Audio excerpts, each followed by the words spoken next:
Good evening. Welcome. My name's Lance Grensback. I serve as chair of the Select Board. I had some colleagues visiting from the West Coast a few weeks ago. We toured them around Boston, and they said, "Gee, Boston's a great place." I don't think many of them had been here, but before. Boston's a great place, he said, but the people, New Englanders, all they do is talk about the weather, taxes, and football. And I said, it's not true. In the summer, we talk about baseball. They didn't seem to appreciate either the Patriots or the Red Sox very much. So I told them, well, you know, if they were around here, they could come and join us tonight, and we would be talking again about the first two favorite topics, that of weather. We're relatively pleased so far to see that I think Susan was calculating that some $12 to $13 million we've invested in flood control measures seem to be working so far. I don't know about individual basements, but as the town center so far is looking half decent on that. But we'll spend the rest of the evening talking about the other favorite topic, which is taxes and money. So please enjoy. So this is a public information session, and what we were going to be presenting information on tonight is the state of the town, the budget outlook for fiscal year 2020 and beyond, and the current proposals for an operating override that would go on the March 26th town election ballot. The information that we're presenting to you tonight is the product of months of work by the Select Board, School Committee, Planning Board, Finance Committee, and the Capital Planning Committee, with technical advice, they're quick to point out, from the town manager, the comptroller, our department directors, and our senior staff. However, I would quickly want to point out to you that all the budget and override numbers that we will be talking about tonight are still proposals. They're still open for review, discussion, and amendment. Also, I would point out that the Select Board, which drew the short straw and must by state law put the override ballot question on the ballot, has not yet taken a vote on that. We hope to do so shortly, so we're still open to persuasive arguments, and if you find lots of money, we'd certainly appreciate that too. So let me start with an overview of the agenda. I'll give you an overview of the state of the town, some basic information on the trends that brought us to where we are today. Then I'm going to ask Lisa Wong, our town manager, to walk through a brief discussion of our municipal budget, what that looks like. Judy Evans, our superintendent of schools, will talk you through the school budget, and Roger McPeak will talk you through the capital planning committee's program and their estimates. In each case, what we're going to try to do is present you with information about what happens if there is no override, what's the austerity budget look like, and what happens and what we think is required for an override budget and how much that would be. So we've tried to condense our presentations so that we'll have time for questions and answers throughout and a general discussion at the end. We'll see how that works out, but it's drier in here, so you're welcome to stay as long as you like. We will be holding a second public information session at the Jenks Center. That'll be held on Thursday, February 7th at 11 a.m. So if you have friends or neighbors or you want to come back for a second go at this, there will be one held at the Jenks then 11 a.m. on the 7th. And we will make a detailed report to town meeting members at a special town meeting to be held here in this auditorium on Monday, February 11th at 7:30 p.m. And then I guess the final note, if you have questions that are not answered tonight, or if you would like us to brief a precinct, a neighborhood, or a school group on the budget outlook, please call or send a note to Lisa Wong, care of the town manager's office, and we will volunteer one of our committee members to speak before you and provide information. So let me start with the basics out here. As I think many of you are aware, our property tax revenues are increasing at about 2.5% a year.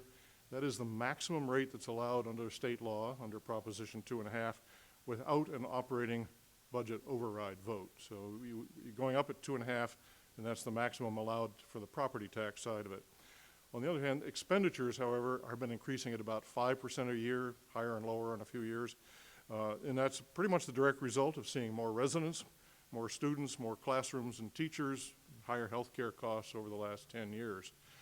To balance our budgets over the last 10 years, we have been basically cutting back on staff and expenses, draining our reserve funds, and keeping a budget balance, but we have pretty much reached a tipping point, and I will provide more details as we go into this. And as best we can estimate at this time, to maintain our current town services and keep pace with the foreseeable needs over the next 3 to 4 years, we're going to need an additional $10 million to support the operating budget and $2 million to replenish the capital and building stabilization funds. As I will go into more detail later, we need to authorize that. We don't need to spend it all in the second year. We can ramp that up so it's the tax bite is not all at once going on there. So as a general orientation, let me just review a couple things. In fiscal year 2019, which started in July 2018 and ends this June 30th of this year, the town's budget, the total budget in all transactions was about $122 million. So we're a fairly sizable operation at this point. The left side shows how those funds are being spent. The big ticket items are, as you can see, education, debt service for our school building and flood mitigation projects, and a series of others, employee health assurance, public safety, and so on down the line. On the right side, the budget is rebuilt every year in a process that starts with departmental requests that are submitted to the town manager in January. We've been going through that process. The town manager then recommends a budget to the finance committee. The town manager must submit that budget by February 15th to the finance committee. Finance committee then goes through that, rakes through it in some detail, and reports that to town meeting. Those of you who are town meeting members will receive the FinCom budget recommendations before the town meeting period starts. And then at the town meeting members obviously must review and actually approve each of the budget line items. So there's a fairly lengthy process to go through here and opportunities all the way to increase or decrease the budget as we go. The cycle generally ends with an annual audit that occurs. The audit's done in September and October. It's done for the preceding fiscal year. So each year we go through the budget process, and as we close that year, we get an audit that tells us what's been spent and how and accurately. Now, the budget process and an operating override are pretty critically important to us because about 3/4 of our revenues come through property taxes. And some 96% of that comes from residential properties. We get only about 4% of our property tax revenues from commercial piece. So it's a big chunk of our budget. The other two pieces, significant ones, are state aid, most of which goes to education and roads, and we get local fees, excise taxes, and others. There's a series of other smaller events, but property taxes are really the big budget item there.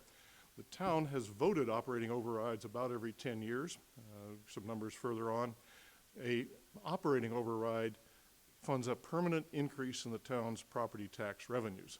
That differs from a debt exclusion override, which is basically a short-term loan. It's a temporary increase to fund a project, for example, a repair of a school or stormwater improvements. So we're looking here at an operating override, which is to fund a permanent increase in the town's revenues. Approval requires a townwide vote, a majority vote, to override the Proposition 2.5 tax levy. We will authorize a lump sum amount, but we do not have to spend that all at once. So if we authorize an amount, you have to commit to a first year spending in the ballot, but then you can step that up over years, so it's not all spent on the first go round. The idea would be to spend it as you need it as the town grows with the things. So town meeting will ultimately control how much is spent each budget year in this process. So this slide shows the appropriations or budget we've approved every year in town meetings. In this budget, we've adjusted the amounts to 2015 dollars to take out the effects of inflation. What you can see fairly clearly here is that in the 80s and 90s, it was pretty flat. The town was smaller at that time. It was shrinking a bit. We didn't spend much money. But starting around 2000, we started to spend more, and we've been growing since then at a rate a little over 5%, reflecting some of the expenses of added population out there. So if you look at the population numbers that are out there, what you see is that in the early 1970s, the town's population peaked a little over 23,000, then dropped during the 80s and 90s and started climbing again. We'll have the town census in shortly. I expect that by the 2020 federal census and town census, we'll be back up over 23,000 residents again. So there's been a fairly sizable increase. That means more demand on the town services and more use of the town facilities. Okay. The other thing, along with residents, has grown is school population. We've seen a very hefty increase there of 30% in the last 20 years, up about 780, 800 students in the last 10 years alone.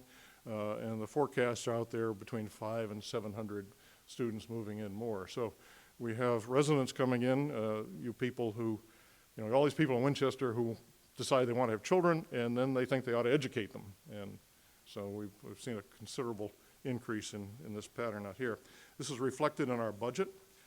If we allocate overhead costs to the different services we provide, education consumes about 2/3 of our budget today.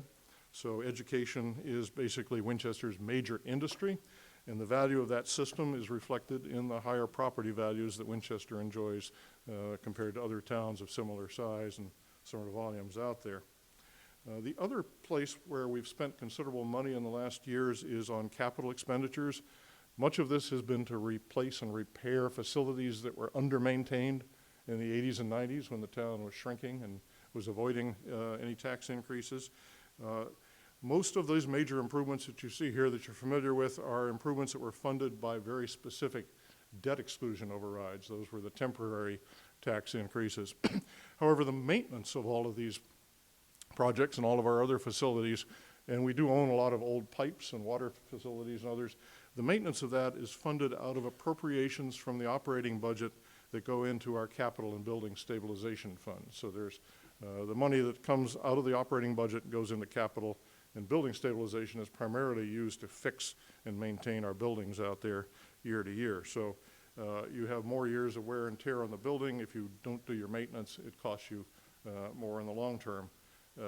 Winchester follows the very strong New England tradition of not fixing anything until it's broken, and then further follows the pattern of debating it for several years until we've increased the cost of replacing things to at least double, if not triple. I'm not sure that's entirely restricted to New England, but we're quite adept at it. The question then comes, have we made an effort to reduce expenditures over the years? And the answer is yes, and that's come mostly at the cost of personnel. Most of our services are based on labor, on people delivering services, and you can see here in the charts we have, over the last umpteen years, dropped the number of DPW workers by about 34–35%. Public safety is down considerably, down almost 9 or 10% today. General government has gone up. We've hired an IT director, one person, and we hired a human resources director, one person, so our increase there has been very modest. The only department in the only area that's seen a significant increase has been in schools, where we've hired more teachers and staff to support the growth in the number of children out there, and very substantial. So we've done that. We've tried to improve productivity. We've outsourced services. We've also tapped our reserve funds. I think as examples, you noted here things. We've also lowered the energy costs by several $1 million a year through the energy management system and green community grants. But we've also, on the downside, been forced to increase fees. I think Judy will tell me if I'm correct or not, but I think we now charge students $300 to ride a school bus, $350 to participate in sports, and somewhere around $400 to play in the band. And that is sort of a fairly hefty burden on parents as well through our school systems. So to balance the budget, the other thing we've done to balance the budget without cutting services further or jamming up the fees has been to use more and more of our reserve funds. We, as a general policy, try to keep about 6 to 8% of the annual budget in the reserve so that if things break, and they do with some regularity, the MassDOT puts divers down and looks under each of our bridges every year. They then come into us and tell us, oh, by the way, your bridge substructure is being scoured out and is in danger of collapsing, so please another $500,000 or $1 million to fix it. There's always something like that to be fixed, so having the reserve funds for crises like that is fairly critical. But we've been drawing down on those. Last year we used a couple $100 million out of those reserves. They're not being replaced at this point, and through 2019 and 2020, if we draw down further, we will by 2021 basically be at our 6% level and right down the edge. That has an effect later of making it difficult for us to sort of keep up our AAA bond rating. When we go out for loans for projects, having a good credit score basically reduces the cost of the bonds.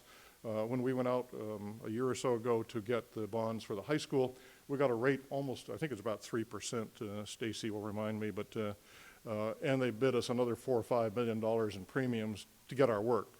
If we lose the bond rating, the cost of future projects goes up and we pay, again, twice as much as we needed to in the first place. So what we're beginning to creep up to here is the fact that, we have voted operating overrides every 10 years roughly. In 2002, we put in an override for about 4.5, which is equivalent to about 6.5 in today's dollars. That was split between operating and capital, as we're proposing to do with this one coming up.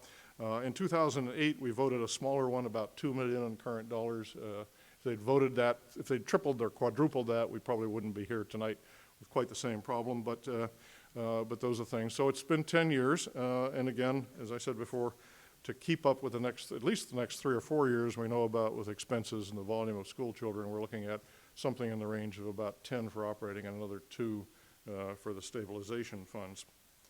Okay.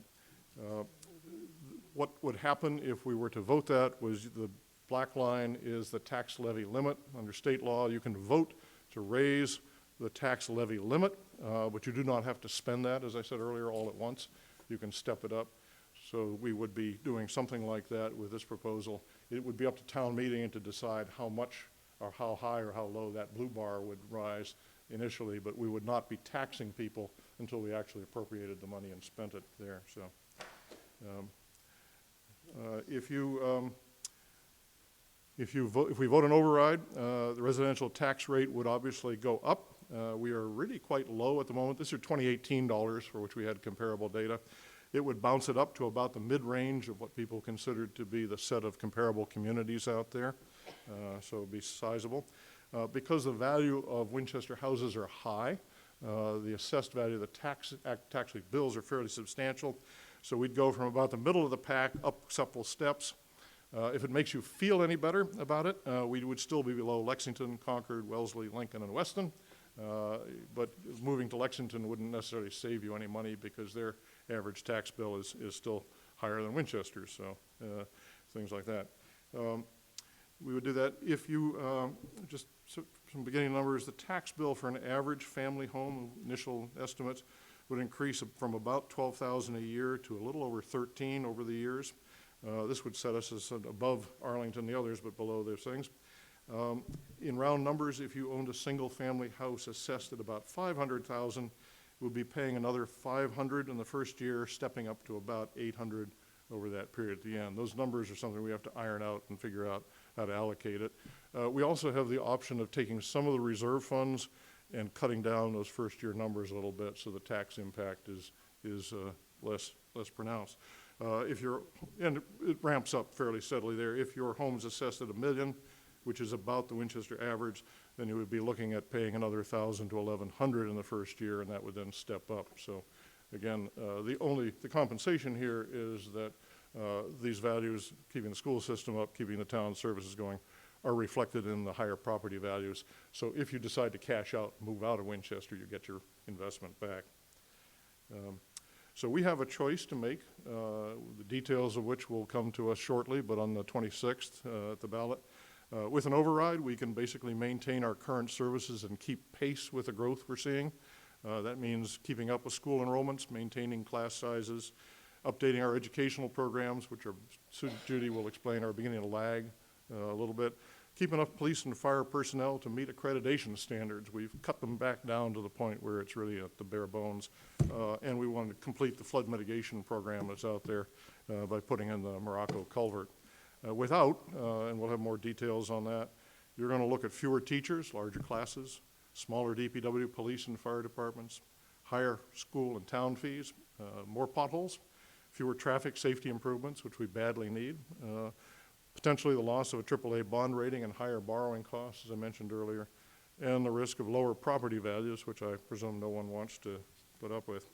So that's where we are today. The next steps, we are in a series, I hope, of briefings to people, boards, committees. Again, if you have a board, committee, or a precinct group that would like more detail on this, let us know. We'll try to do that.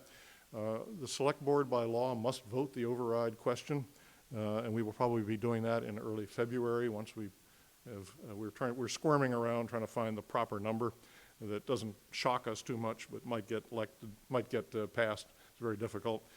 We will hold a special town meeting.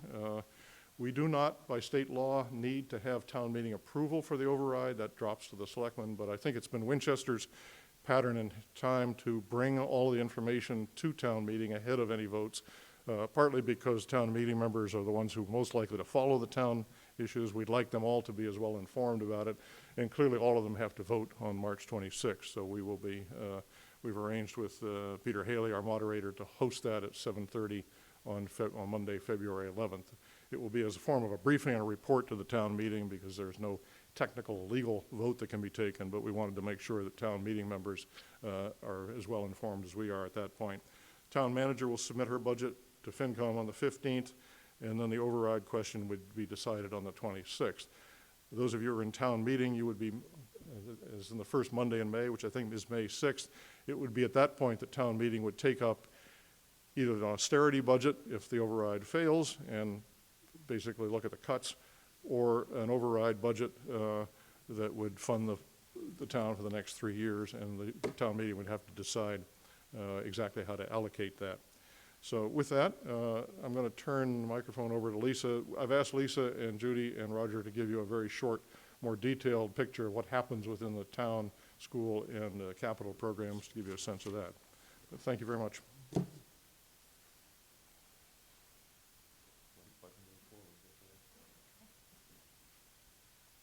All right, thank you, Lance. It doesn't bend? Oh. I can tiptoe. All right. Thank you, everyone. My name is Lisa Wong, the new town manager. If I haven't met you yet, my goal is that every time I come up to this podium, I know a little bit more than I did the last time, and also know what I don't know.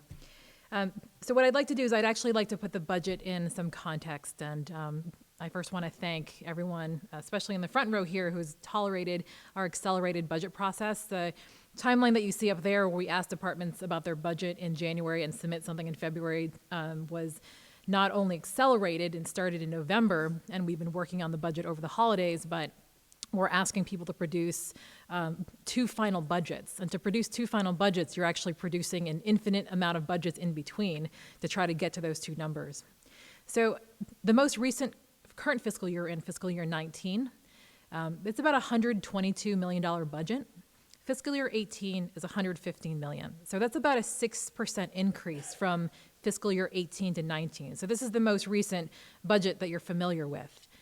If we're looking at the whole budget, and I know today you're going to get a glimpse of what the town is doing, the school's doing, and capital, we're really asking you to consider 2 budgets that we've put together. The first budget that we're calling the austerity budget, or the no override budget, is a 1.5% increase. The override budget, the one where we've asked departments to tell us what they need, and then we've trimmed that and trimmed that and trimmed that down, that is a 5.5% ask. So we're asking for either a 1.5% and a 5.5% increase over fiscal year 19 for the following year. And again, this is in comparison to the difference between 18 and 19, which was a 6% increase.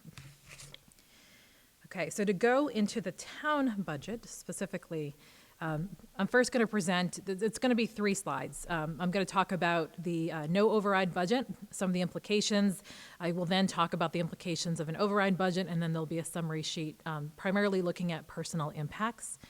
The town side and the school side are 2 components of the budget, and it's kind of a 2-to-1 ratio. So we're about 25 million and some change. The school budget is, 50 million and so on and some change. So put that in the context of about $120 to $130 million budget range that we're looking at. So the town budget with no override, we're actually looking at a 0.4% decrease from fiscal year 19.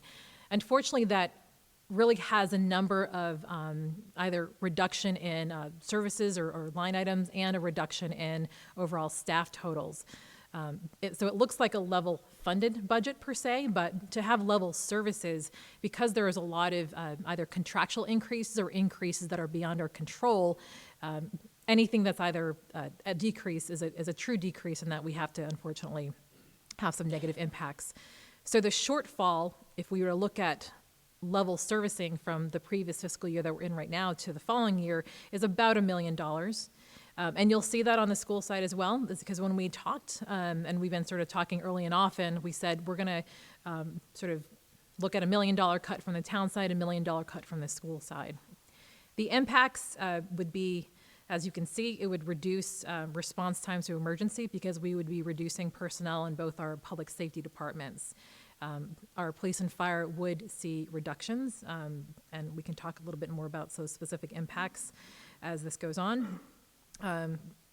We would decrease our ability to address traffic and pedestrian safety concerns. This is across multiple departments, so with a reduction in police officers, a reduction in crossing guards, and a reduction in a line item that we use to hire professional services to address traffic issues, those would all be reduced. So therefore, we would not be able to respond to current and future issues that come up in these areas. And then that I mentioned the crossing guards. I'll talk about the number of that later, but currently we have about 27 posts that have been requested. We range between 23 and 25 of those funded currently. We would be essentially cutting that number in half under this no override budget. The level of repair and maintenance of public buildings, this would go down as well. This is embedded in quite a number of different line items. There are many different people that are involved with the repair and maintenance of our public buildings and public schools. But essentially, there's a single line item, that's our biggest line item, that would be cut by about $154 million. About 70% of that would impact school buildings. So that's the amount of money that we would not have to repair things that are broken or needed. Okay, I'm going to skip ahead and go about.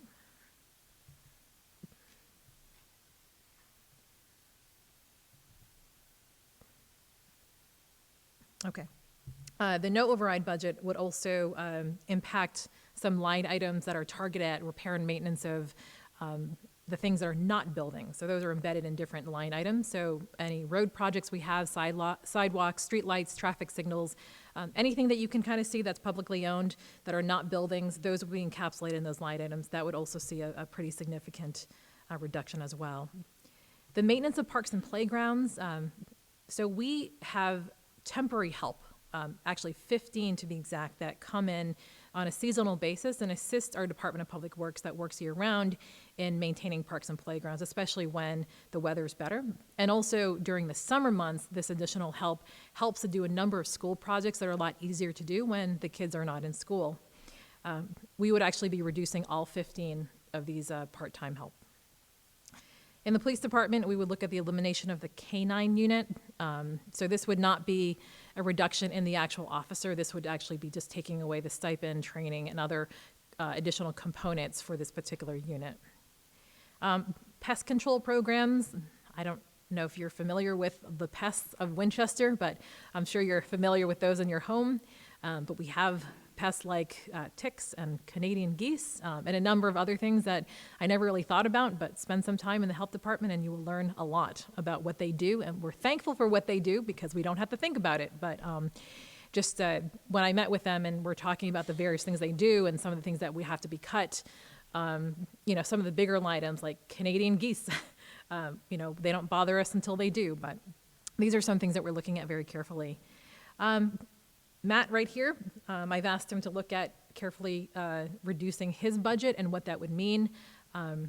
There are, for example, some upgrades that are needed for productivity and for security reasons. Like he has a very good program in place to replace our desktops.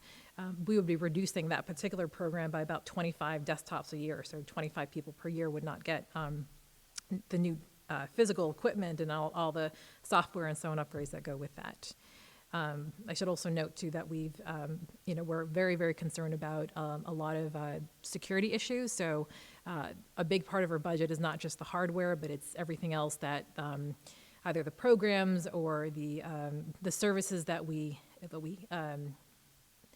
have because we have to either defend us against cybersecurity or because we have productivity that we want to keep track of. And lastly, the reduction in funding for traffic engineering, planning, and enforcement services. These encompass various line items throughout the budget as well. And they are sort of the things that you don't see until they become an issue, but they are things that the town is responsible for. And I think there's been some high-profile cases, unfortunately, in these areas that show the importance of the ongoing work that we do. These things take some time to identify. As you know, we have a great TTAC committee, Traffic and Transportation Enforcement Committee, that really helps us prioritize these projects because there's a lot of them and there's very little money available to do them. Okay, I'm just going to skip ahead. So this last page shows the current budget and then the austerity budget in terms of personnel. So you'll see police, firefighters, DPW, and then that last part of traffic and engineering and planning. And then on the first column, you'll see the reduction in terms of reducing patrol officers, parking enforcement, the K-9 unit, having the crossing guards, losing 4 firefighter positions, a reduction in custodial staff, the part-time help. We would also look at closing the transfer station on Tuesday evenings, and then less money for traffic and engineering studies. And then you can sort of see the current budget as it stands right now. Okay, so jumping forward to the override budget. For the town side, this would be about a 10% increase or a $1.66 million increase from fiscal year 19. So what do you get for that money? The impacts are better response time and dedicated traffic and public safety enforcement activities through being able to retain the 4 firefighters, 2 police officers, 12 crossing guards, and in addition, we would be adding 4 police officers and 1.5 dispatchers. The dispatchers are primarily to help us cover 911. Public safety, specifically when it comes to the fire department, is increasingly about responding to medical emergencies, and sometimes we only have 1 dispatcher.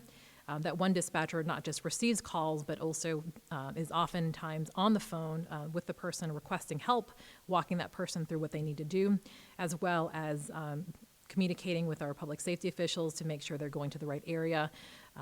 Sometimes another 911 or multiple 911 calls come in at the same time, and we're only able to respond to 1 at a time. This would help us have coverage, so we would have 2.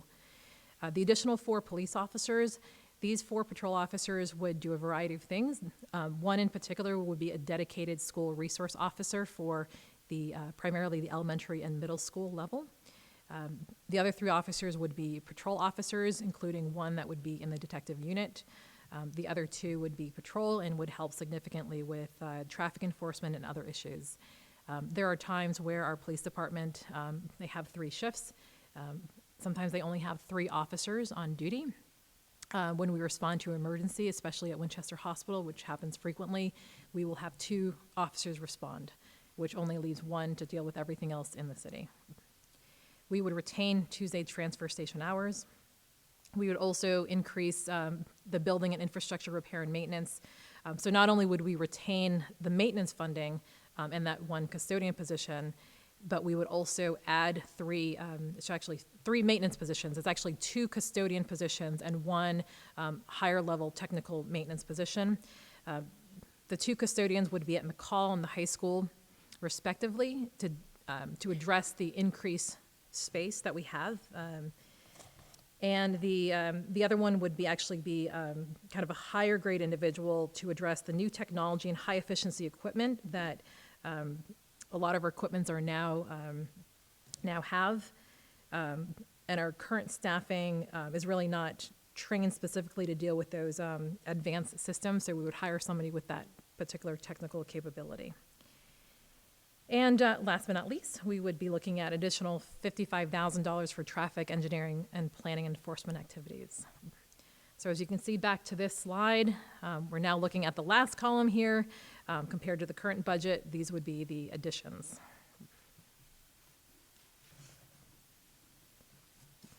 Right, so I will be available to answer any questions you have after or now. Yes.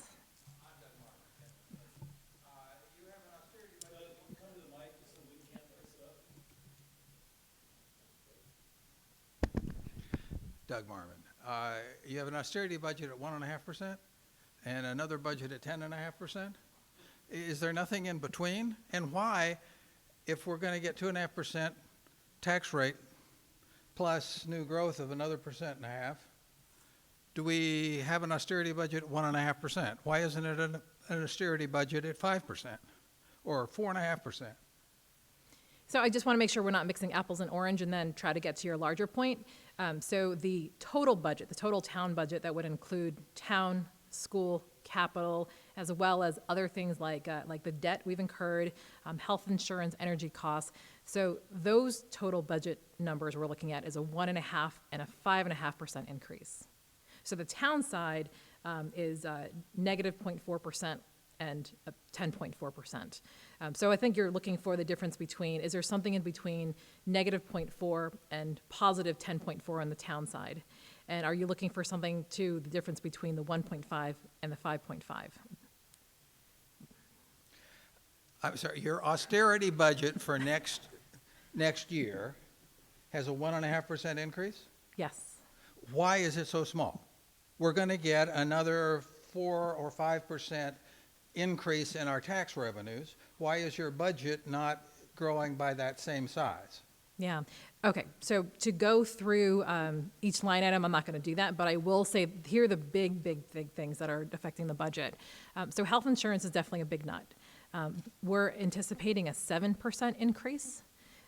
So anything over, I'm sorry, the total is that not- 11.2 to about $12 million in just the healthcare line item, and that includes both town and school side. I'm sorry, health care is included in the budget, right? It's not included in the presentations that Judy and Roger and myself are giving today. So the total budget, so if I just looked at, for example, fiscal year 19, that's a $122 million budget. We're only looking at components of it. So town side, not including health insurance, so just straight department personnel services is about 25 million, schools about 50 million, capital, I don't remember the number exactly, but so we're only talking about maybe 2/3 of the budget in these particular 3 presentations tonight. Okay, but still, your austerity budget for the whole town is going to go up by 4.5 or 5%. 1.5. I'm sorry, do you understand my problem? The tax revenues are increasing. The revenue's not going up by 5%. The revenue is going up by 1.5%. So the revenue for the town is not just property tax. The revenue for the town also includes state aid, which is not growing at the same rate. Also, over the last several years, we have depleted one-time funds like the overlay fund, the parking meter fund, which we emptied last year. So that's all revenue that increased over the last few years, but because we've depleted those funds, that's not revenue that's available this year. So, I mean, we have the I'd to see numbers, spreadsheets. But residential property taxes make up 3/4 of the budget, and if excise tax goes down by half, it still doesn't. It's not just excise tax, but it's also state aid. I just can't believe It's it's also- 1.5%. Well, I mean, you start with the big numbers and then work into the small numbers, not the other way around. We've been working on the numbers, on the revenue numbers for several months, and that's, So if I could jump in. So we would certainly be prepared to talk about all the numbers in the budget. I think what we wanted to highlight today, since this is sort of the first go, is not just to say, here are all the debt figures, here's the health insurance figures, but we wanted to say that we've looked at those things, we're happy to share those things, we can certainly put those out in a way that you can understand, but we also wanted to highlight what the impacts would be to the residents, if that makes sense. So that was sort of the way that we focused this particular meeting on, is to say, what are the services that you would receive? But again, we could certainly have a discussion about the use of one-time revenue and how much we've used in previous years. We can certainly have a conversation about energy, healthcare, and all the debt numbers. I don't know if you have a thought about the forum for that. Stab at answering Doug's question. If you don't get an override, and to keep up your current services, you're going to be in the hole about $5 to $6 million. Okay, we can cover part of that by drawing down another $2.5 million from the reserve funds, but that still leaves you another $2 to $3 million of money you don't have.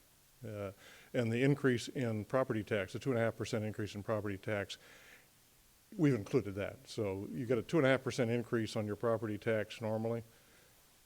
with that included, you're still looking at a $5 million shortfall, and you have to cover that somehow. So the way it's covered in the austerity budget is you put $2.5 million out of your reserve funds in there, basically bringing those down to the water level. And then you got another 2.5. What we've basically been asking the departments to do is to basically cut for the austerity budget. So get us about a little more than $2 million in cuts to balance that budget on the austerity thing. So the short answer, Doug, is that even with the normal increase in the property tax revenues, we're still coming short because we know, we didn't last year because we covered most of that shortfall with the reserve funds. We don't have them anymore. We've used them up. Make sense?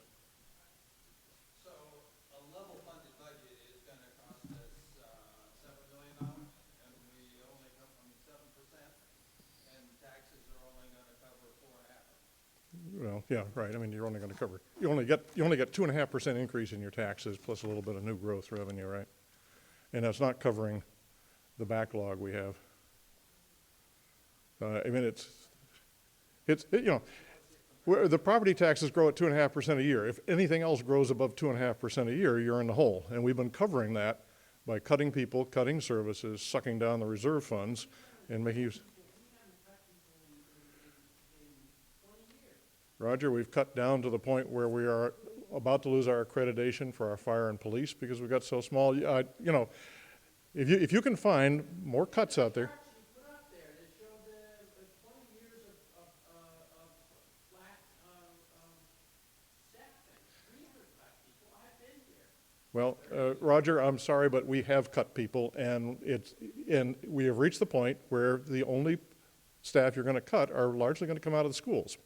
I mean, we cut people back when the contract for public works specified 2 guys in a class.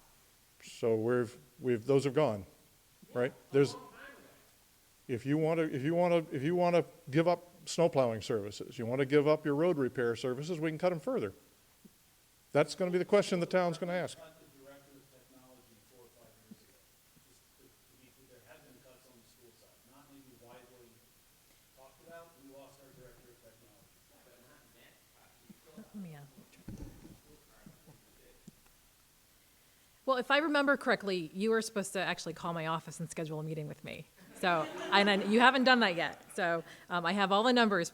So very quickly, very good point about the level service budget. So if we looked at fiscal year 19, and you guys debated that. I wasn't part of that, but I would love to debate that with you after this meeting. If we were looking at saying fiscal year 20 is going to have the same services as the fiscal 19 budget, so no layoffs, no additions, and so on, it would be a 3.64% increase in expenses, which is still more than the 2.5% under Proposition 2.5% for property taxes. So we still have that gap. That 6% that we voted on in fiscal year 19 for that fiscal year 19 budget, essentially, if it's propped up by about $2.5 million of one-time revenue. So that's part of the problem, is that it's been exacerbated because we used $2.5 million. It was a $5 million gap then. We plugged it with $2.5 million. We have that gap today. So that gap persists, but we don't have that revenue, that kind of one-time revenue again to keep plugging that gap. Yes. Sally Dale, Cambridge Street. On the austerity budget, there's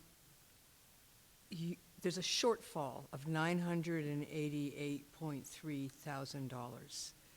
And that's to say that even with all of the cuts that the various departments of the town said that they could envision if this override failed, even then, you would still be almost $1 million short. Is that right? That 988. That 988 is a shortfall between the level services. So if we cut, we would not have that shortfall. We would cover that shortfall by cutting, cutting in that first austerity budget. Okay. That was one question I had. Sorry. And another question has to do with accreditation. You mentioned that police and fire would then, with the failure of an override, by going to this not even level funded, but this austerity budget,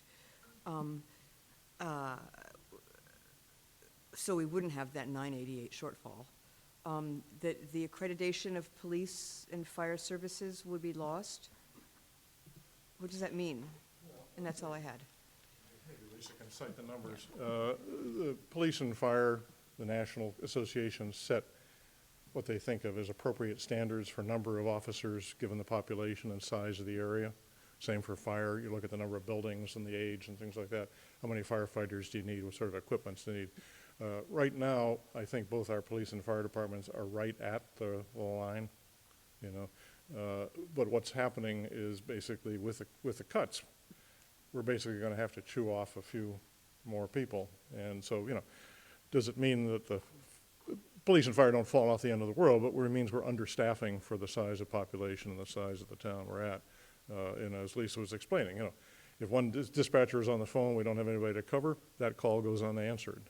If we have a couple of people called for a disturbance at the hospital, at certain times of the day, we may only have one other active officer on the street. So we're, you know, it's not that we're going to disappear completely, but we're really tight. And if you know, something happens, you know, we have mutual aid agreements with other towns, but they have to send in people, and they're in the same kind of budget situation. So it's just basically a matter of you're tightening down. And we've basically been scrimping for the last 7 or 8 years, and we've arrived at the point where, you know, we're out of these places that can scrimp without cutting people, and that's what we're doing now, or facing now. If I could continue to answer that question. So there's various levels of accreditation. The fire department, for example, has a level of accreditation, there's a level of accreditation for fire departments that we don't have because we're 18 people short of that accreditation number. If we lose 4 through the austerity budget, I think that the hard part about that is that we actually only gain the impact of 2 of those salaries because 2 are grant funded. So if we cut by 2 or even 1, we lose the grant that funds 2 of those officers. So essentially we lose 4, but we only lose about half the funding. If we lose 8 firefighters, so this is a scenario where we could easily lose 8 if, for example, we don't use free cash in this budget, or this override scenario, this no override scenario continues into 2021 and beyond. We're going to have to probably cut about $7 million or $7.5 million in 2021.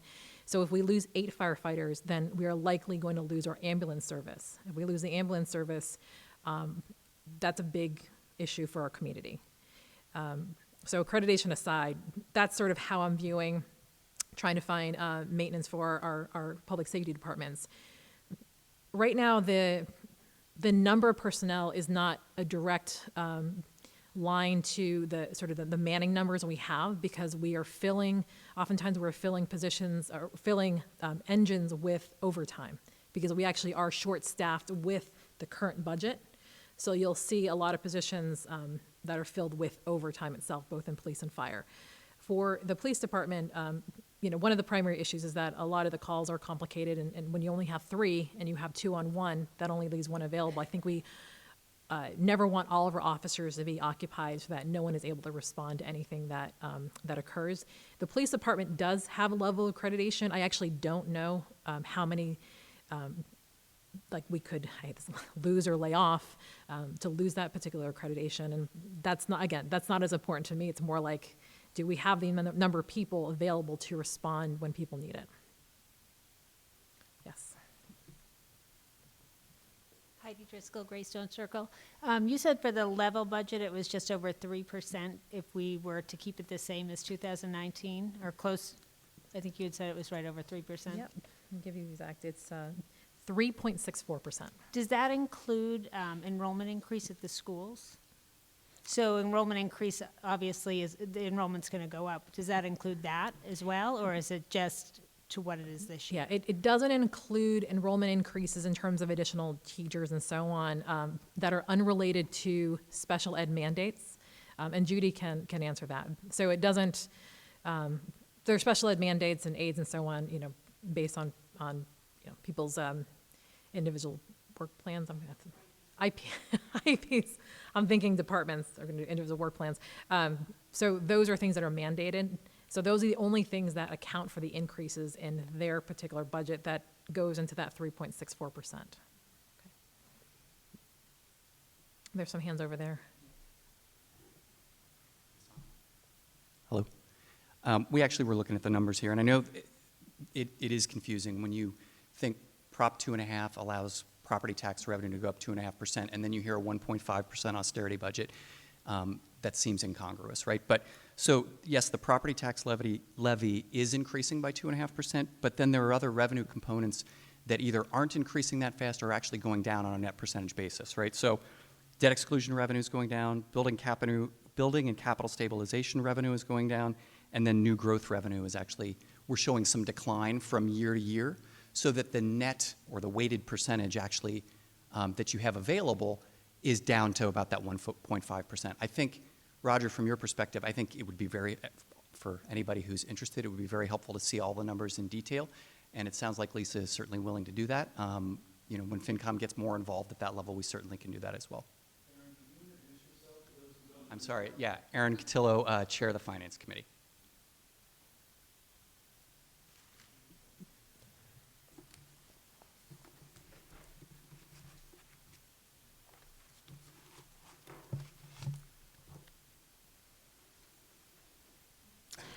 Good evening. I'm Judy Evans, proud superintendent of the Winchester Public Schools. We welcome 4,700 students through our doors every day and do our very best to provide them with a wonderful educational opportunity. I had the privilege earlier today of meeting with fellow superintendents and the Commissioner of Education, where we heard a presentation by a group talking about innovation in schools and how we can better meet the needs of the careers that our students will have, half of which are unknown at this point. As we welcome our kindergarten class this fall, I think that their graduation will be somewhere around 2030. The world is changing rapidly. The needs of our students are changing rapidly. And one of the things that we hope to do with some modest percentage of the override increase is to have some modest program improvements. Our schools are challenging places to be because we have a diverse student body. About 900 of our 4,700 students have diagnosed disabilities, which means they either have an individual education plan or on a 504 plan. Those require additional resources. It's approaching a quarter of our budget to educate those students, in addition to our typical learners. We also have a couple of hundred students who receive services for English language. They are second language learners. They make good progress with us, but again, these are mandated staffing requirements that really do have an impact on our budget and require increases above the percentage that other districts might see who are not also growing in enrollment.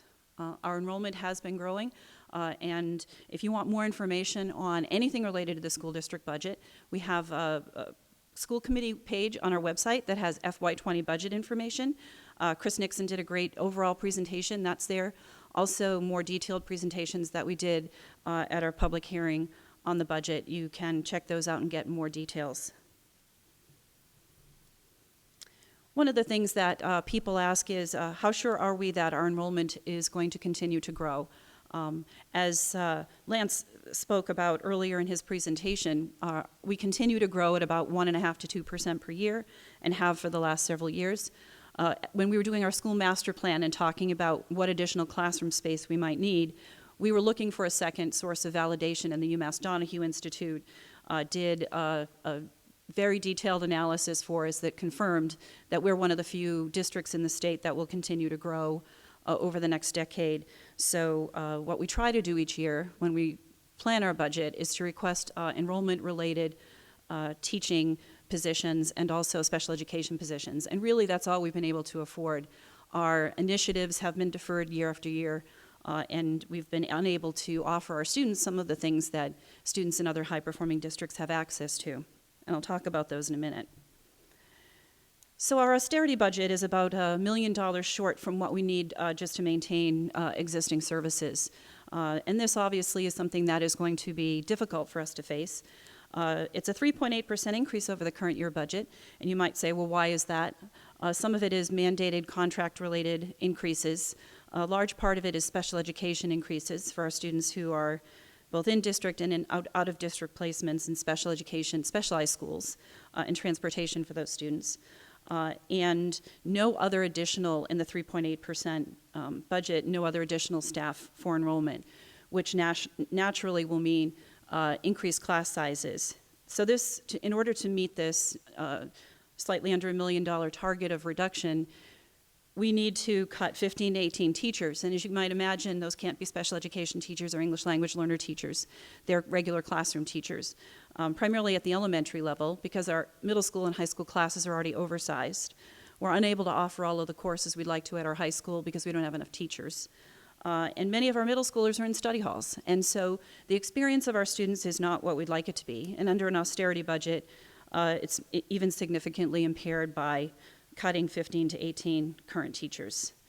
We also looked at the expense side. We currently provide childcare buses that go to the rec center, primarily in Old Mystic School, from each of our elementary schools. We could cut those or have parents pay a very high fee to continue that service. We provide some support for music lessons. Parents already pay a fee for that, but we could cut the supplement that we provide from our budget. We could look at reducing athletic funding by 20%, which would require either reducing teams or contests or increasing fees. And the fees that Lance spoke about, those are per sport fees. So if you're a parent with a child who has music lessons and takes the bus both ways and plays sports, you're talking, a couple of $1,000s a year in fees pretty quickly.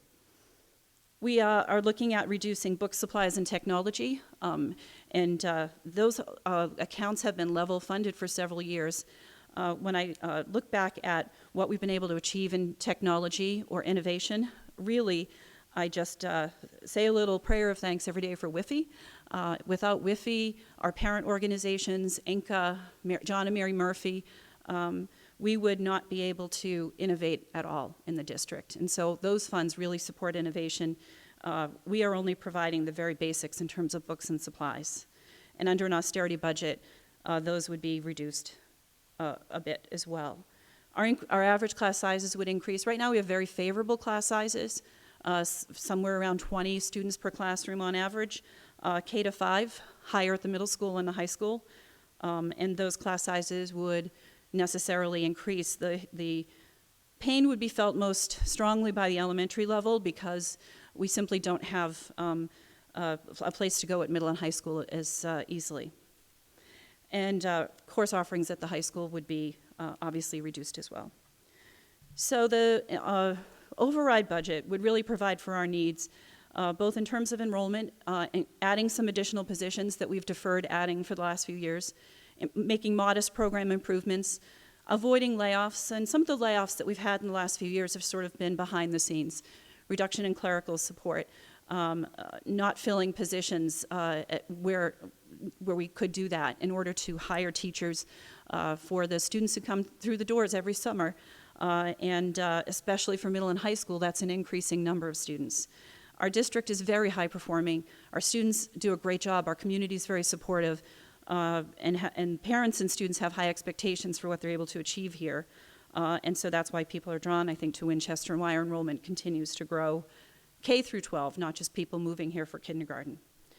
We'd like to provide better teacher training. We have amazing teachers. Our budget for professional development is extremely limited.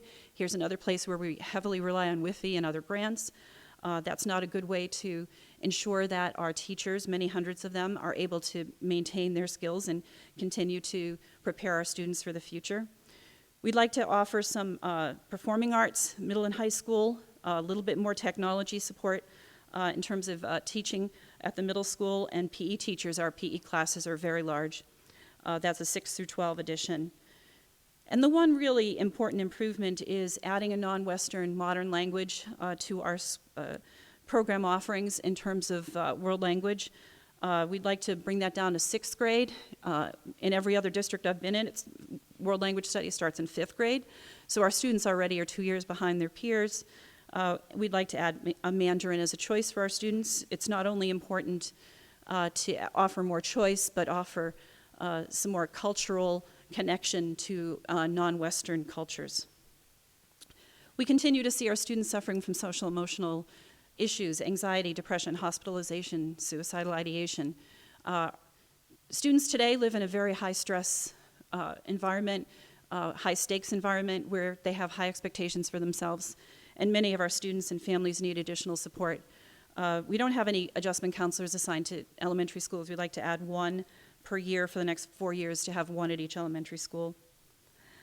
We're behind in our replacement of computers, network, and projection devices, and as Chris said, we don't have a technology director. I share some. Ellen Whittemore, the business manager, does some of it, and some other folks in the district take parts of it. But really, to best use the funding that we have for technology, a technology director who could work with the town and really coordinate, particularly infrastructure, would be advisable. And finally, we have many outdated text materials and software that we'd like to start over the next 4 or 5 years to gradually replace, supplement, and innovate with. And so those are the things that the override budget would give us. Right now, the school committee is considering an override budget that's slightly over 8%. That is about a $2.3 million increase over our FY 2019 budget. I just want to remind everybody that the process calls for lots of scrutiny between now and town meeting. And should the override not allow us to increase by this amount, school committee would consider from the list of things that we've asked for, what are the priorities, what can be deferred until year 2 or year 3, or phased in over time. One other improvement that we would like to express gratitude for is that all of our students now have tuition-free full-day kindergarten. The town gave us $500,000 to sort of upfront fund that a couple of years ago. The following year, our Chapter 70 aid went up more than $1 million, and so that was a nice benefit to us and actually helped support our program overall. There are only half-time aides in those kindergarten classrooms. They're very busy spaces. We'd like to gradually increase that so that those classrooms each had a second set of hands full-time. So that's one of the things that we think would be a program improvement that would help our students, particularly our youngest learners, grow and thrive. So with that, I want to acknowledge that all the money comes from the same pocket, that some of this school department needs are funded by the town, particularly DPW and health insurance, and cuts in those programs affect the schools as well. Losing a custodian would impact building cleanliness and snow removal. I speak with Jay Gill at 4 in the morning every time it snows and say, are you ready and do you have the resources? And he tries his best to get ready, and sometimes I have to make that phone call and say 2-hour delay. He doesn't have enough staff to clean and make safe 7 schools with parking lots and walkways, and increasing custodians would really help us address that. Losing crossing guards would break my heart. We have a large number of crossing guards. They're funded by the police department. It would have an impact on student safety. The limited number of officers on each shift, especially on days like the other day when we had a rough travel day with an accident on the other part of town or a couple of crossing guards out, it really stretches us thin in terms of student safety. So it's not just a crossing guard issue, but it's actually a police and fire issue that has an impact on our students and their safe entry and exit into schools. Building repairs and maintenance has been underfunded. I think, if I remember right, there's over a $60 million backlog in capital repairs and maintenance that needs to be done. That's a big number and lots of needs. We're really grateful for the projects that the town has funded, like this high school. But you all know that Lynch and Morocco in particular are in dire need of replacement or renovation. We are trying to work with the MSBA on those, but it's likely several years till one or the other is put in the pipeline to be repaired or replaced. And the building will continue to have students there and continue to have needs. And finally, School Resource Officer Danny Perinek is a superstar. He does great work for us. I see nods in the audience. He is busy doing a lot of what is called community policing, helping students and families before an issue becomes a big issue, helping to advise students, having groups of students who put out safety videos, which if any of you have seen them, they're kind of hilarious. There was one about Halloween that was had me howling with laughter. So we really do have a great partnership between the schools, public safety, DPW, and the town. We recognize that every dollar that goes to school is a dollar that doesn't go somewhere else in town.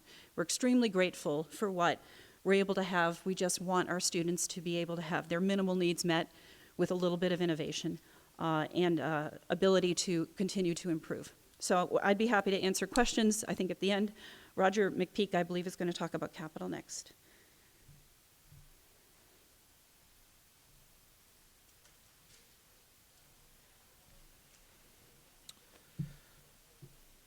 So this is sort of like the smallest aspect of the evening in terms of the amount of dollars that are involved, but has quite a bit of impact on what goes on in the town. Capital planning was told that our impact, our hit would be $300,000 in total of reduction in capital funds. $100,000 of that would be coming from the Strategic Maintenance Fund, which has been a really good program for us. It's enabled us to extend the useful life of vehicles and infrastructure in the town and avoid having to do replacement level costs on those. It's been a good investment, and that's going to go away. The other thing that's going to happen is $200,000 from the general account is not going to come into the Capital Stabilization Fund. That's the so-called retiring debt that you've probably heard about. Now, we don't have real places that we can reduce slightly. We fund projects and equipment and things like that. So we met together in order to be able to figure out how to accept or how to manage this reduction into the capital budget of the town. And come this spring, under the austerity program, under the austerity budget, we would not propose funding the ADA budget line item. We would take out the Highland Avenue, Main Street intersection reconstruction where it's getting reconfigured. We would also not request funds for the police active shooter rifles program, and unfortunately we would also, not complete one of the IT projects that we have in the pipeline that's slated to go forward at this point. We'd also reduce the roads and sidewalks request by an additional $25,000, and we've always been squeezing roads and sidewalks. We vastly underfund that program. Many of you probably know that the Waterfield Bridge is in need of extensive repairs, and something on the order of about $700,000 in order to complete those repairs. We've been trying to bank some funds from the past year and roll forward, and maybe in the future year be able to affect that repair. What you probably aren't aware of is the state, as a nice New Year's gift, gave to us information that the Lake Street Bridge is also in need of repairs. We don't know the extent of those repairs. That investigation is ongoing right now, but I have never heard the word cheap and bridge repairs put together. So it's probably going to be a pretty big number. We have electively been deferring maintenance on Lynch and Morocco, hoping that the MSBA would come along and select one or both of them so that we wouldn't have to put in any big numbers to maintain those buildings. Unfortunately, with this budget, we aren't going to electively be doing that anymore. We aren't going to be doing it anymore. We aren't going to be taking on any major repairs because we just won't have the funds. Bonding, we're going to have to bond projects that are anything larger than, say, $500,000 if we see them. It's just going to be required because that would eat up a substantial portion of the capital budget. And honestly, it'll be much worse in the coming years because more and more of the capital debt will be consumed in order to offset operating expenses.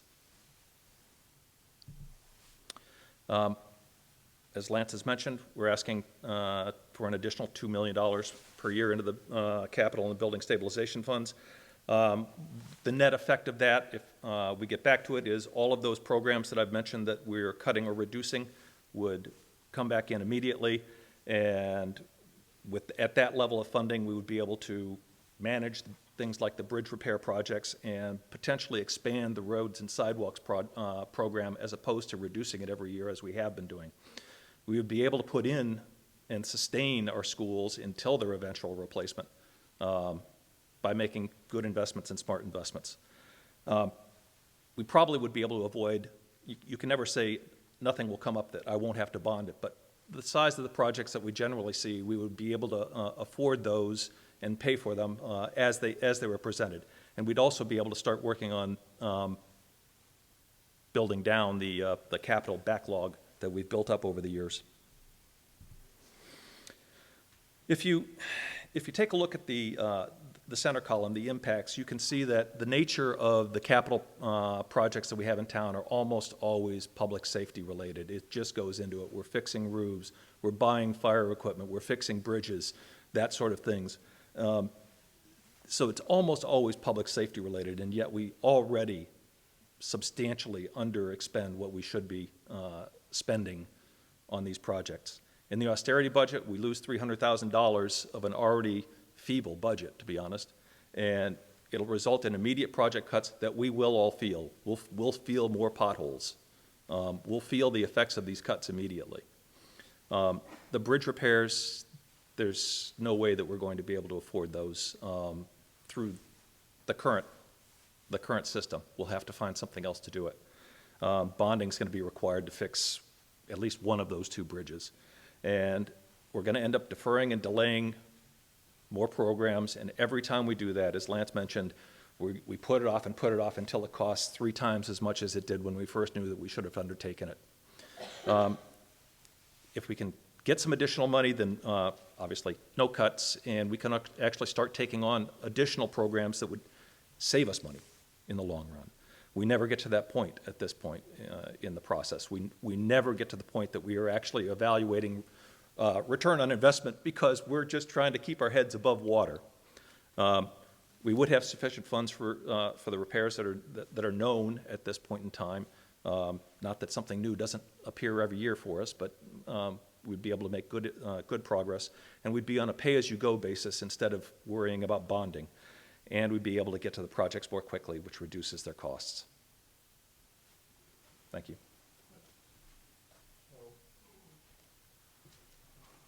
We'll open the floor, sort of open hunting season, but before we do that, keep a couple of things in mind as you listen to all this information. One, it's been 10 years since we've got any significant operating override in this town. Proposition 2.5, it was very effective. It put towns and cities on a diet, and that's been very useful to boards of selectmen and others, because when somebody comes in and says, please gold plate my sidewalk, you can say, can't do it, 2.5. On the other hand, 2.5 doesn't say starve to death. And after 10 years, we've been on a diet, and we're beginning to basically starve out the services that people have asked for in the town. Proposition says, 2.5 says, go back to the electorate, ask them if they want to maintain those services. And if the answer is no, then we cut. If the answer is yes, then we begin to sort of patch some of the holes we've left from 10 years of scrimping and cutbacks on that. So what we're looking at here is a question of whether Winchester wants to maintain the kind of level of schools and the kind of level of police, fire, and other services that we have today, or whether we want to cut them. And I will tell you from all the discussions we've had, if we choose to cut them, we're going to lose our bond ratings, we're going to lose a lot of our teachers, we're going to lose a lot of our staff, and slowly but surely, people will say, well, Winchester, which is a great location, great school system, and great housing, is not as an attractive place to live, and the property values will decrease somewhat. And so the individual people who buy houses here and want to see the maintained are also going to suffer. So it's not just the police services, you're looking at a longer time, longer horizon. So too much information. This is the off Broadway attempt to boil some of this down. We'll try again shortly with an off-Broadway attempt, and the idea that by the time we get to the special town meeting in February and later, we'll have it down in a more digestible form. But again, in the meantime, if you want more information, or if you'd like to come in, Lisa's volunteered, Judy will volunteer to go through the spreadsheets for those of you who really, really want to grind through it. We have been grinding through this stuff for 8 to 10 months now. If there were magic solutions out there, we would long ago have adopted them. It is not that much fun to have to tell people, oh, by the way, we'd love to suck more tax money out of your pockets. But on the other hand, it's not there. We've been scrimping, we've been working, we've been cutting back. And the question is, does Winchester want to maintain the services it has today? And that will be the question we're looking for. So I forgot to mention the first point. In exchange for my going first, all my colleagues at the table have graciously volunteered to ask all difficult and embarrassing questions from Roger or Doug or others of you. So if any of you have questions you'd like, after we've been talking at you now for ever so often, if you'd like information or questions from them, please ask. I'll volunteer. Roger, you have to ask a nice question now.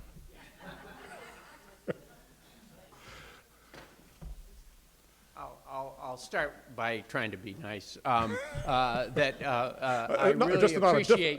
really appreciate all the work, and I understand how much work goes into this and all the details, and people like me that are just looking at sort of top line and trying to understand it on that basis. So I really do appreciate the work.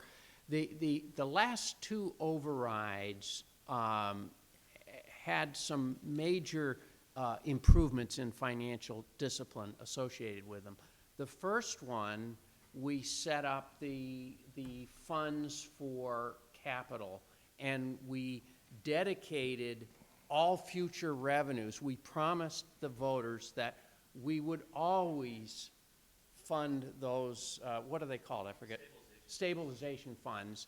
And it's very rushed in town meeting because we don't want anybody to realize that actually town meeting could choose not to do that.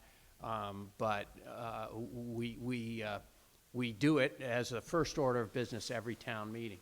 The second override, we established explicit reserve policies, which is sort of hard to believe, but we didn't have them before then. So we would run it right down till it was sort of double dare do we take any more, and then we would hold off. And we also established the practice of dedicating retired, the amount of retired debt to capital.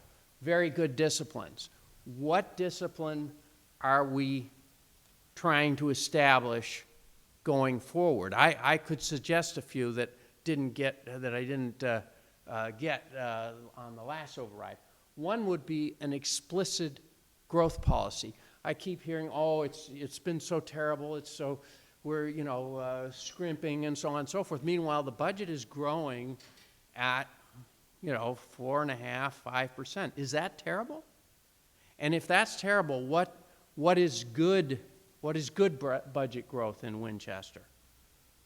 It seems to me we need a policy to constrain it, because when you talk about 10% increases, that's radical increases. And the talk of the size of this override, this is radical change in the way Winchester has done business.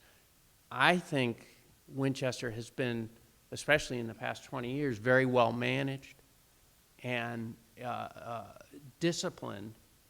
What are we going to get for an override vote? What are we going to get in terms of additional discipline? You get to catch up with the growth that's already occurred. Oh, come on. So we can constrain the growth in the town's budget. We've been doing that. What we haven't been able to constrain is people moving in, buying houses, developing them, things like that. We're not in this position because the town has been looking to spend money. We're in this position because more residents and particularly more students. If we got 700 more students in the last 10 years, you can't park them out in the field or the lot. Right. Judy needs classrooms. What I'm saying is, teachers. and the school committee had a pretty rigorous formula for constraining the budget. They would take the increase in the school population and then have a sort of standard increase in costs. I mean, yeah, we've done that. They've done that. That was the master plan, and we have 700 more students and another 500 to 700 coming. It has worked. It has worked. What has worked? The disciplines that we've had have worked. Yeah, except we've just outgrown the discipline. So, I mean, obviously we need an override. It needs to be very small. Okay. It needs to be very small, and we need to get some additional discipline in the process, not go the other direction. What, Roger, is discipline? I would suggest What is that we have discipline? an explicit growth policy to say to the town, Okay, we're- so. plan for a 5% So, growth, or so, plan so for a does- 4.5%. does that mean, Roger, And I also that would. if you sell your house, I can't sell it to anybody else except a one-person household? No, I'm saying the town would have better financial discipline if we had an explicit growth policy, if we accurately costed out new contracts, net of retirements, et cetera. And I also say we should have an explicit productivity gain policy, So an expectation of productivity. So if we grow if we have a policy of growing at 5% every year, we're going to need another override in a few years because. Of course we are. Right. That's So- the design. And that's exactly where we're at right now. Last year, I'm not arguing about an override. Last year, I'm we had a arguing about the $2.3 size of million it. deficit. So the discipline that you're talking about that got us to here, got us to a $2.3 million deficit last year that we used from free cash. So, So maybe the selectmen should have had an override last year. But yeah, we, No. maybe. We live in New England. Nobody does anything on time. Until it's a crisis, we yeah, avoid it. but we have never put the levy limit way up and then relied on town meeting to control the budget growth. Well, so the choice, yeah, so yes, we looked at the issue of, could you just do an override enough for 1 year? Could you basically just ask for money to cover fiscal year 2020? You could, okay? Then at the end of next year, you're right back in this room doing the same thing. You're asking for a bigger deficit to be covered for the next year. So there are towns that basically come in and do an override every single year. The drawback to that, much as in any private sector firm, is that really cuts your planning. We have contracts with our employees that last for 2 or 3 years. So if you're going to negotiate a contract with a group and you say, by the way, we've got money for your first year, but your second and third years in your contract, we don't know if we have anything. And what happens eventually is it erodes people's faith. They just say, I don't want to work here. This is too unstable, and I'll move. It also means, what's the growth policy? A growth policy is just like a reserve policy. It's an identified figure, and you just say, that's our target. Well, right now, our target is to keep up with the growth we're seeing out there. I do not know what. Now is to add, under needs, So you've got a laundry this is beginning, yeah. Well, that's not how we budget based on needs, because if we say it's 5%, but our need is 1.5%, then are you saying that we should spend 5% just because that's our policy? That's not how we budget. And on the other side, it's the same way, right? So for the last several years, for the last several years, we've been underspending in a lot of departments. We've had a lot of departments growing at 1.5% in order to fund enrollment increases. So again, we fund based on need, and we fund based on what we have. Okay, so Roger's had his easy question. Let's ask Jennifer, would you like to, and then the gentleman. I give you another Wilson. So Jennifer Wilson. So I have one easy question. You can ask all these folks here, too. I have an easy question. Are the town's collective bargaining agreements going to be at year 1 in 2020? Okay. And then and by the way, we need an override. This is great information, is very helpful to understanding what the amount of the override should be, and I'm still wrapping my brain around that, and I hope to learn more. In particular, I would like to hear more about this concept of spending less than the levy limit, because we've, as a town, spent to the levy limit, and I think it will be important for people to understand going forward what the difference is between what the override proposal is and what the town's spending proposal is. Because town meeting approves what the budget is, but the town manager initiates it, and then the finance committee recommends it. So I guess I would like to understand, is it the sense of the group that's been working for 8 to 10 months, and thank you all, because it's really hard, is it the sense of that group that the town's recommendation to meet these needs will be below the levy limit? And when you show these numbers about where Winchester will move, is that based on an actual tax that we anticipate based on a growth rate? Or is that based on spending to the levy limit? I think that's going to be important for Yeah, us to I understand. think, Thank you. well, let me answer the first question. And Stacy Ward, our comptroller, has been talking with the Department of Revenue and the guidelines. Under the state Proposition 2.5 rules, the town has to vote to raise the tax levy limit, the ceiling, okay? And generally, we also have to specify how much we're going to spend in the first year, because that immediately goes to town meeting to vote. We do not have to spend up to the limit. So as in this case, you know, we could spend somewhere, I don't know what the number is there. If you asked for 10 or 12 million total lift, you would not have to spend that all the first year.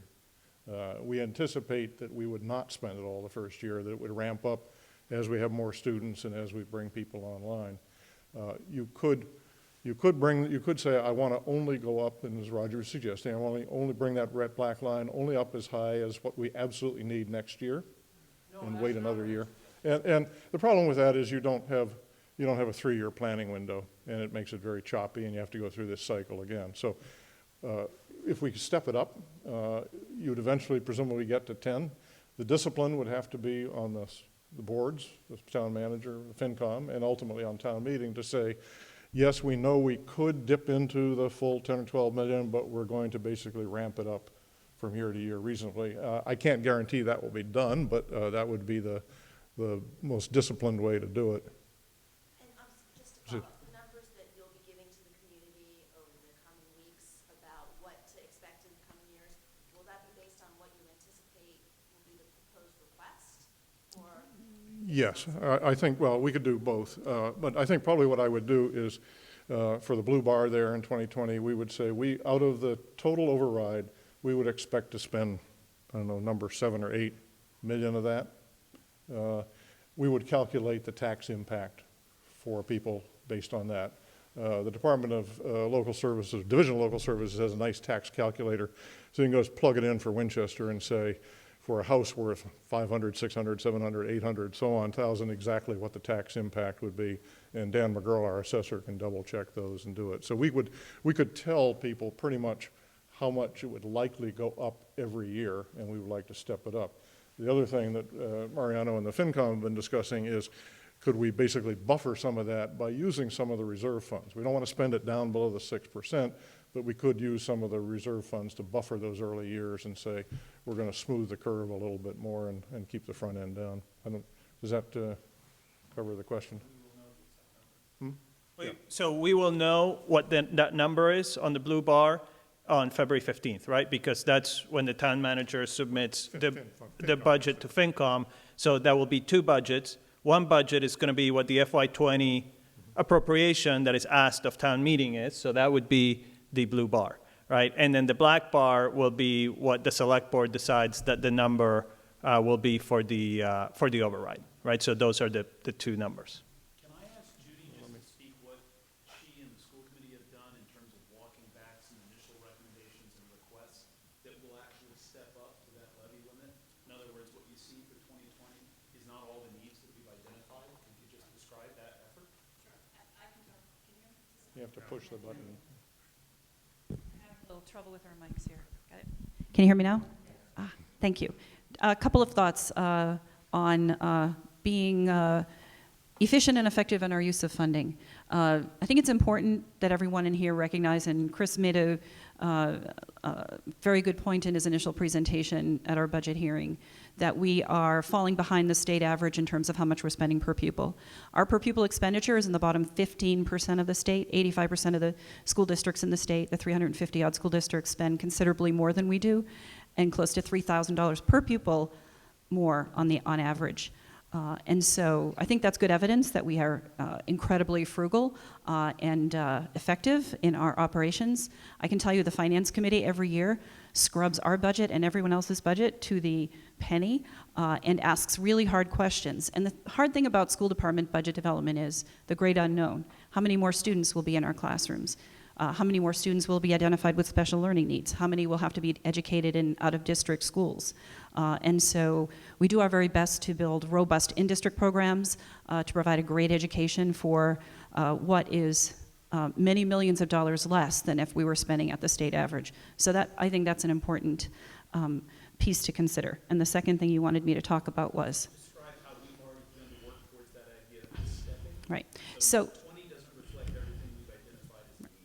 So if you look at the, this is my fourth year as superintendent, if you look at our previous budget presentations to town meeting and to the public, there are things that we've identified every year that are needs. They're not wants, they're program improvements that are necessary to meet our students' social emotional learning needs or their educational needs or enrollment related needs. And we have not been able to fulfill those because we've had to make hard choices just to keep the number of class sections that we need at the elementary level. There are other communities who have class sizes of 30 plus in every single classroom, K to 12. Winchester is not one of those kinds of communities.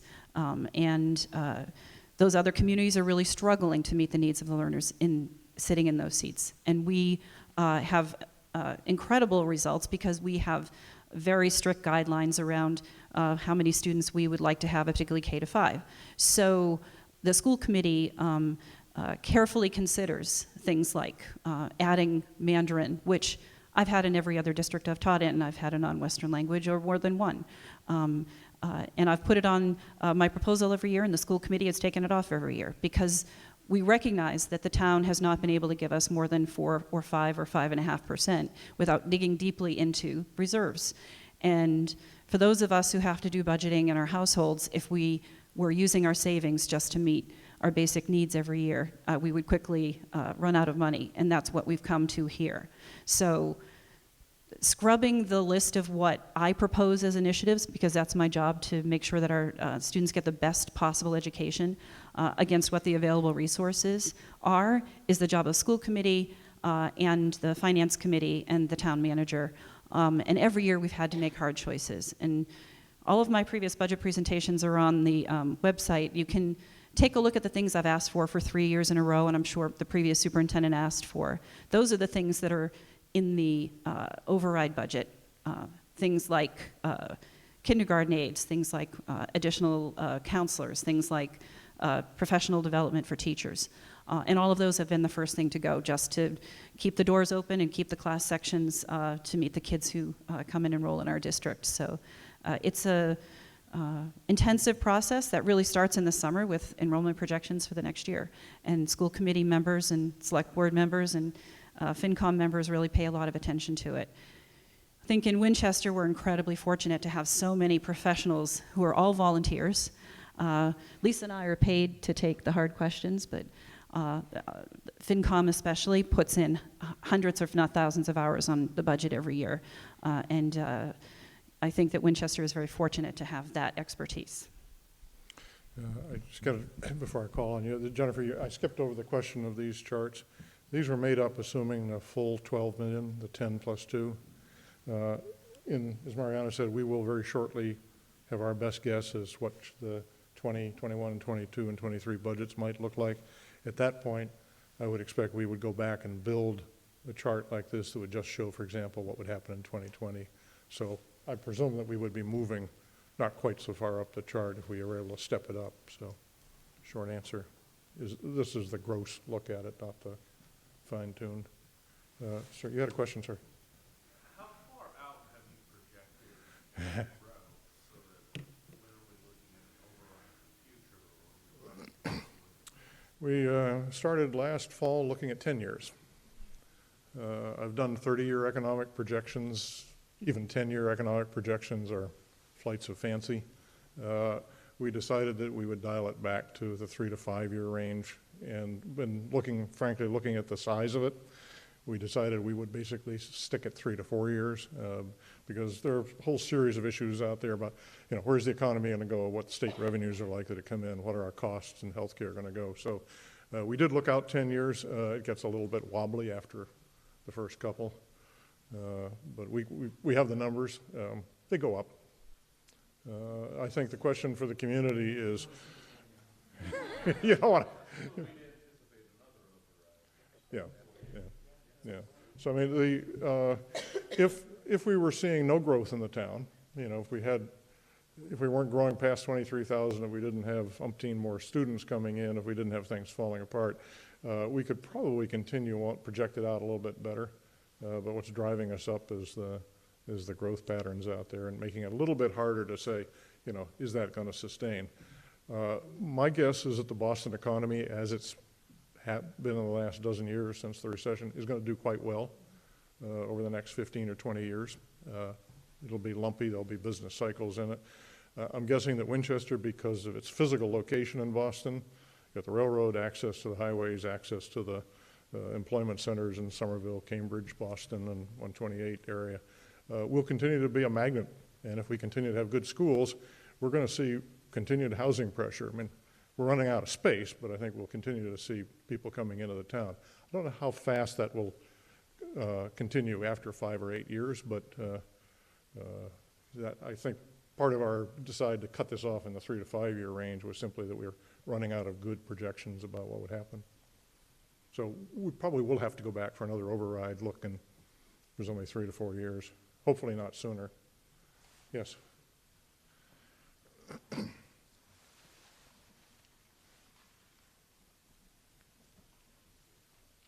Or you can ask questions. The difficult questions go to the... I may be asking some difficult questions. I want to say thank you for the work that you're putting into this. I can't imagine doing it every single year. Sorry, Roger, I can't. It's an enormous amount of work. I never said every single year. I've done it every single year. But Roger, Pam's she's going to reward you by appointing you to the FinCom again. It's a lot of work, and I appreciate it. And you know, for me to come out here is, you know, a bit of a struggle sometimes to sort of be up to date and keep up on things just as a citizen and a resident. So I can't imagine what it's like to be on top of it as a volunteer. And so thank you, everybody, for that. I have a couple of questions. One of them is twofold. It has to do with the school. And I wanted to also make the point to what Judy had said. One of the things that wasn't mentioned with the schools, and maybe this is me sticking my schnook in, but the state changes its frameworks for what the school curriculum should be, and then the schools in every single district are responsible for developing curriculum and getting new material. That's not within our control. And that's another cost that people don't really think about when they think about our schools. So I just wanted to add that. So with respect to the school, can the school committee clarify what the impact of no override would be on the potential partnership with the MSBA and the state to help fund Lynch and Morocco going forward?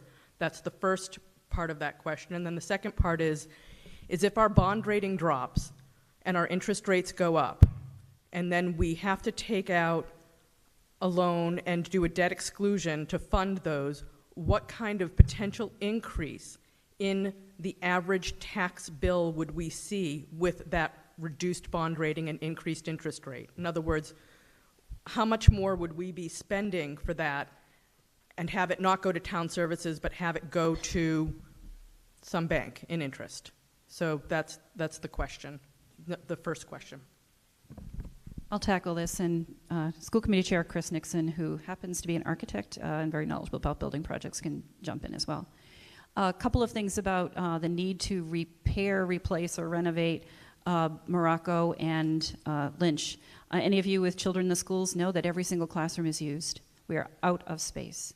So the urgency to add additional classrooms has been seen through the Phase 1 and Phase 2 construction at McCall, but we haven't added any elementary classrooms.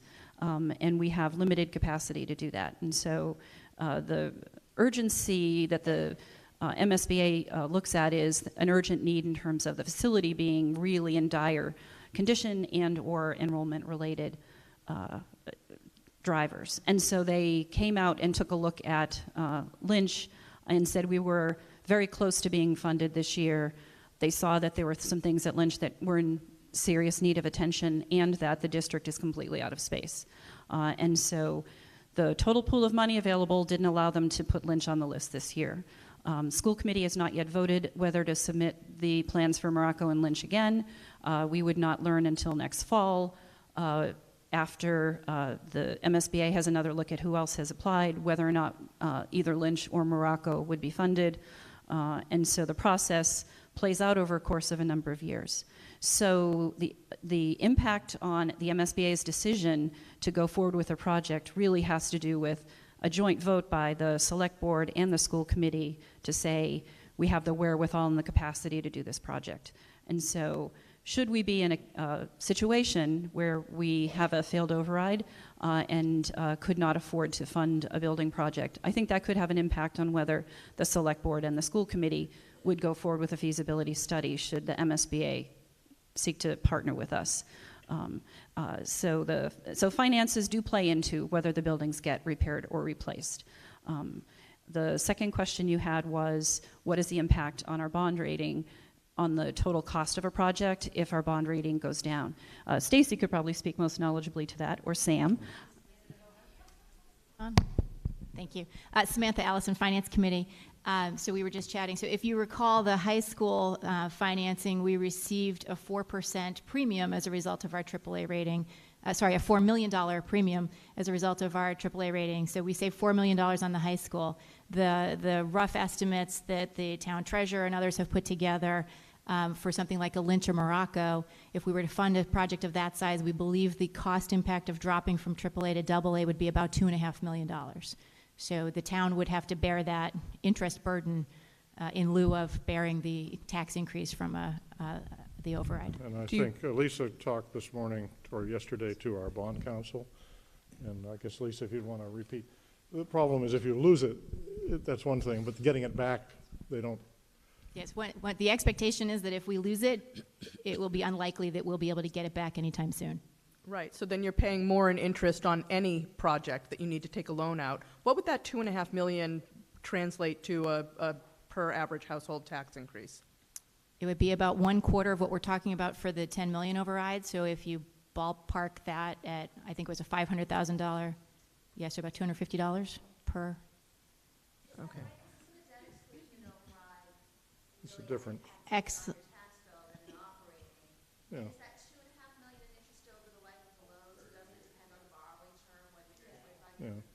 Yeah, but the cheap comparison would be to say that on the high school bond, because we had AAA and it was a 3% thing, I mean, we saved almost $5 million. That would almost pay for our overrun for the 2020 budget. So, I mean, you know, it's another, they're different animals, but over the life alone, but yeah. I appreciate Pam's question. I'm going to talk about the Lynch and Morocco projects, kind of use a seed money analogy. So if you remember from the high school and the VO, when you apply and get approved for the core replacement, you're invited into what they call a feasibility study.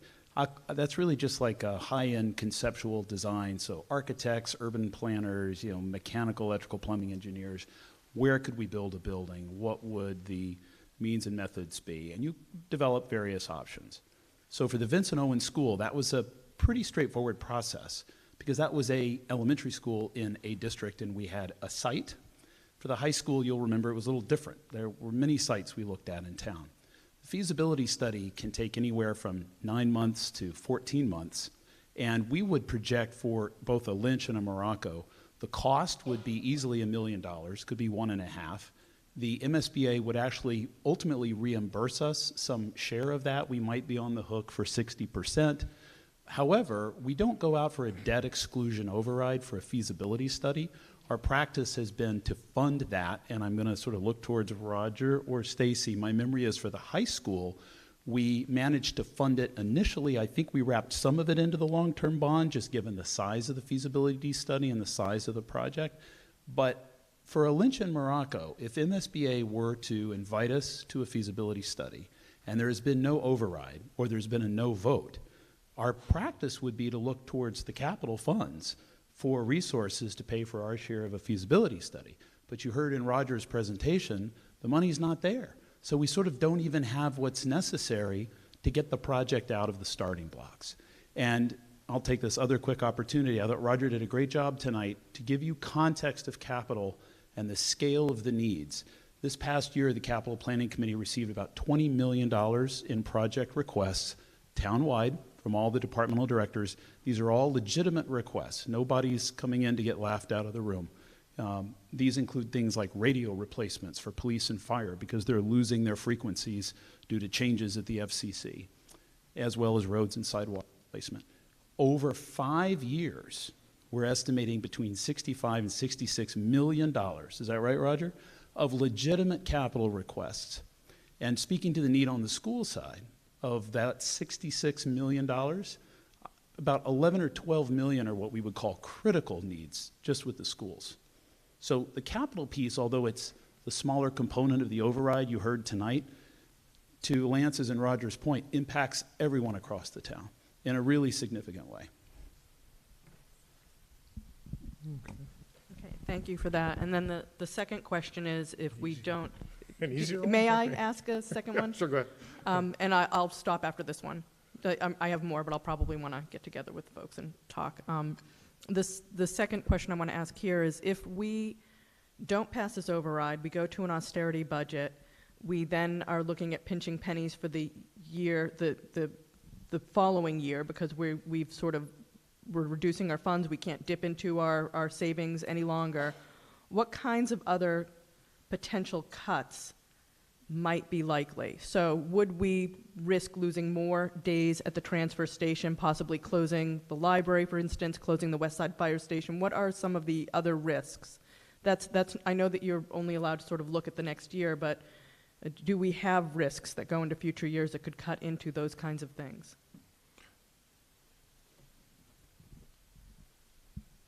Yes. So yes. So fiscal year 19 has about a $2.5 million structural deficit, which we carried over into 20.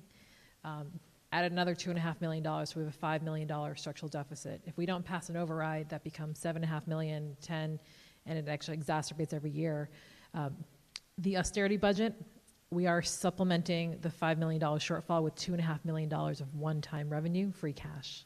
So not only are we getting down to our sort of the lower end of our policy and endangering the AAA bond rating, but we're also continuing to exacerbate the problem if we don't pass an override.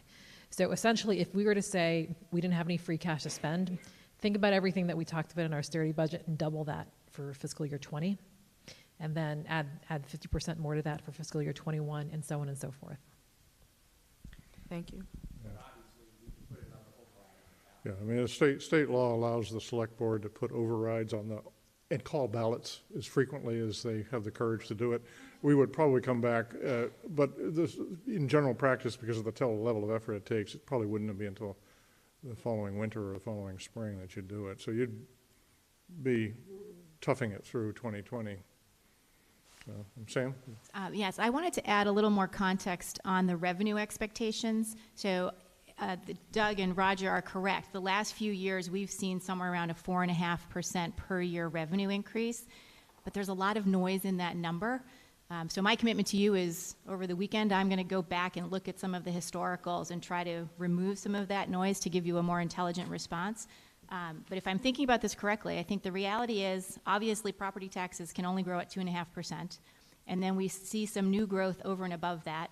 There's a small amount of state aid that plays in there. But really the big drivers behind the revenue increases that we've seen is the fact that our debt exclusions, because we've had a high school project of Vincent Owen and other debt exclusions, you see those revenues coming on the books, which makes a percentage increase significant. Now, what doesn't reflect in that percentage increase is the fact that those expenses are also netted out on the other side.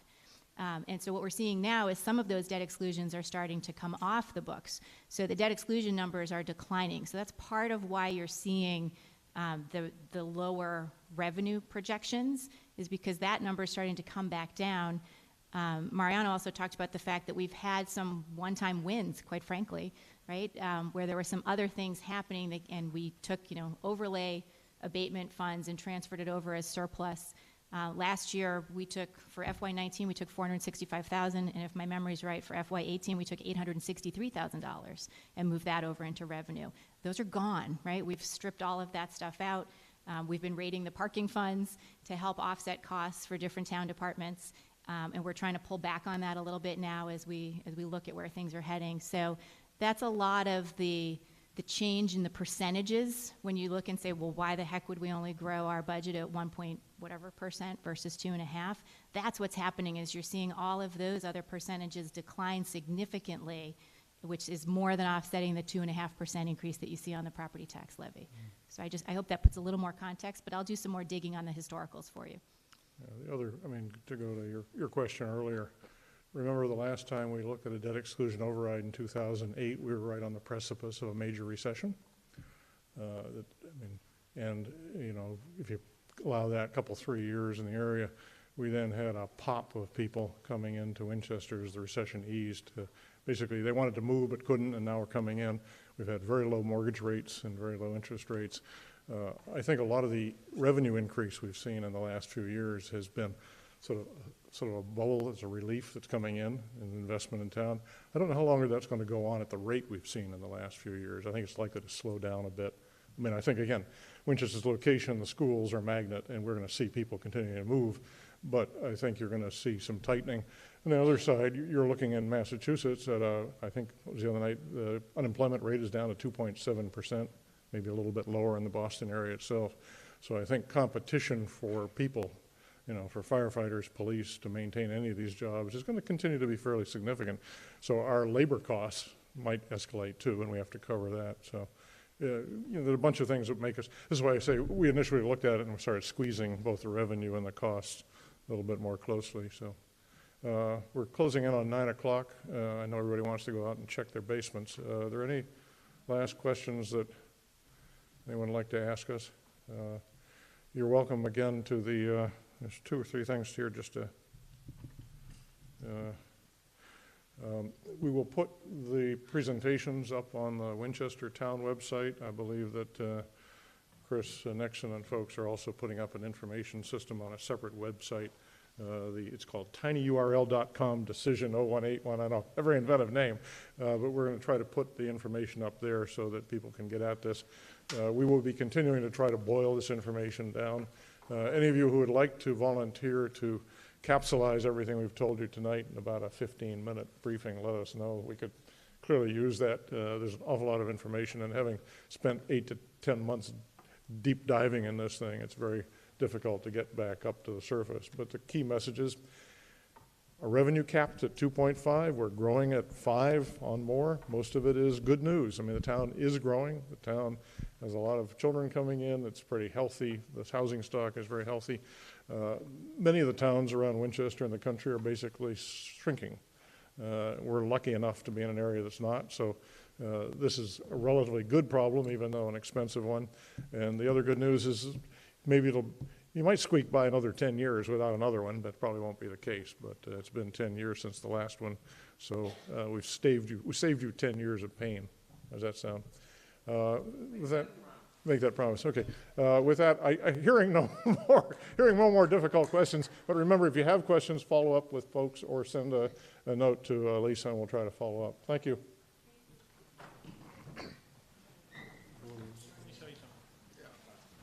So